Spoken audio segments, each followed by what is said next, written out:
ছাত্রছাত্রীদের মুখ থেকে এই বিষয়গুলো আমি শুনি। একটা খুব প্রাসঙ্গিক কথা আছে যে বিজ্ঞাপনে মুখ ঢেকে যায়।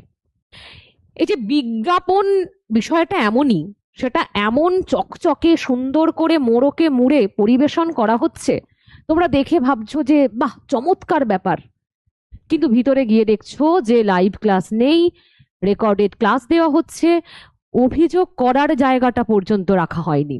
আমি নিজে এই বিষয়টা শুনেছি, আমাদের স্টুডেন্টসরা বলেছে ম্যাডাম ওই জায়গায় ভর্তি হয়ে ভুল করে ফেলেছি, ভেবেছিলাম লাইভ ক্লাস হবে কিন্তু রেকর্ডেড ক্লাস হচ্ছে।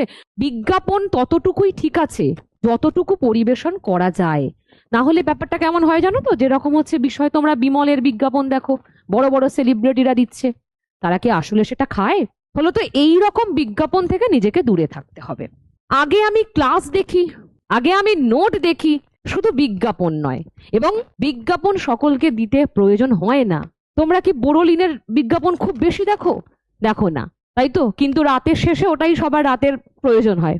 ফলে বিজ্ঞাপন যত বেশি চকচকে, ওই যে বলি যে সোনা চকচকে হয় না, আর চকচকে হলেই সেটা সোনা হয় না, এই পার্থক্যটা তোমাকে নির্দিষ্ট করতে হবে, কারণ তোমার এটা জীবনের পরীক্ষা।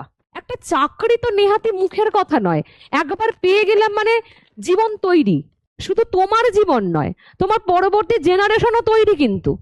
কারণ তুমি চাকরি না পেলে যেরকম তোমার সমস্ত বিষয়টা হবে, চাকরি পেয়ে গেলে একটা সরকারি, তাহলে পরবর্তী জীবনটা বা তোমার পরবর্তী প্রজন্ম সেইভাবেই কিন্তু বেড়ে উঠবে, গড়ে উঠবে।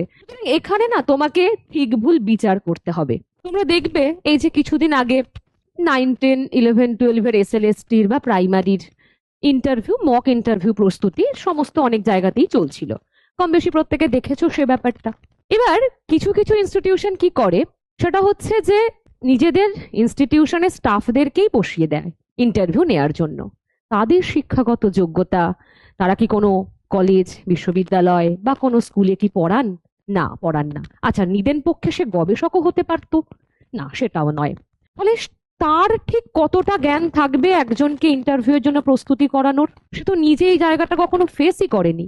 আমি পার্টিকুলার কোনো নির্দিষ্ট একটা ইনস্টিটিউশনকে কেন্দ্র করে বলছি না, বা আমি বৈঠকি ইনস্টিটিউশনকে প্রমোট করছি, এরকমও নয়। কিন্তু আমি তোমাদের সত্যিটা সামনে নিয়ে আসার চেষ্টা করছি যে জীবনের সিদ্ধান্তটা এইভাবে নাও, কারণ এই সময়টা পেরিয়ে গেলে আর পাবে না।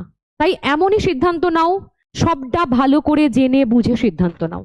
দেখো, বাঙালি কিন্তু খুব বুদ্ধিমান জাতি, কিন্তু আজকে যেটা হয়েছে, এই যে বললাম এত বছর ধরে পুরো শিক্ষা ব্যবস্থাটাকে নয় ছয় করে দিয়েছে আগের সরকার, তাই বাঙালি শিক্ষার দিক থেকে পিছিয়ে এসেছে।